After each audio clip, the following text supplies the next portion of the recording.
Hello, good evening, students. Today's transcription number back of 160 on the speed of 100 words per minute. Start. First and foremost, we have to reduce inflationary pressures in the economy. The strictest fiscal and monetary discipline has to be observed in the interest both of stability of prices and of improvement in the payments position.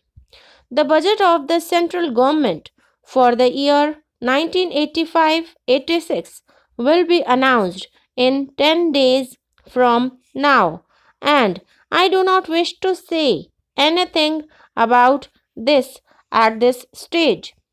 But it is clear that the financial operations of the central and state governments, as well as those of public and private sector enterprises, will necessarily have to be guided by the overriding consideration of avoiding inflation.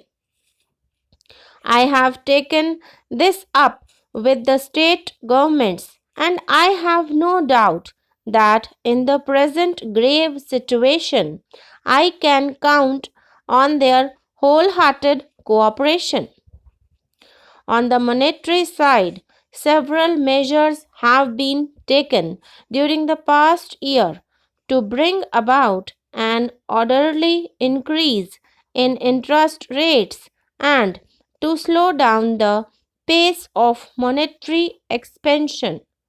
The Reserve Bank has just announced further measures to this end. The bank rate has been increased from 5% to 6%. Coupled with this, the terms governing the rates at which scheduled banks are eligible to borrow from the Reserve Bank have been made stiffer. Banks will be able to borrow at the bank rate only when their net liquidity ratio comes to 30% or more, as against 28% at present. The borrowing rate of the individual scheduled bank will increase by 0.5% for every 1% decline in its liquidity ratio below 30%. The Reserve Bank has also taken steps to make appropriate changes in other interest rates in the economy. Thus, banks have been asked to raise the interest rates on their term deposits as well as savings bank deposits. The ceiling limit to the lending rates of banks has been raised from 10% to 15%. The Reserve Bank lending rate to cooperative banks would also now be higher by 1%.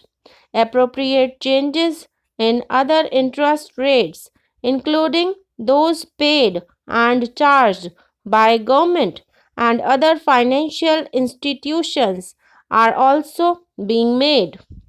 These measures should limit the expansion of bank credit and bring about an appreciable reduction in inflationary pressure in general by encouraging a greater flow of savings and a greater sense of economy in the use of scarce capital resources.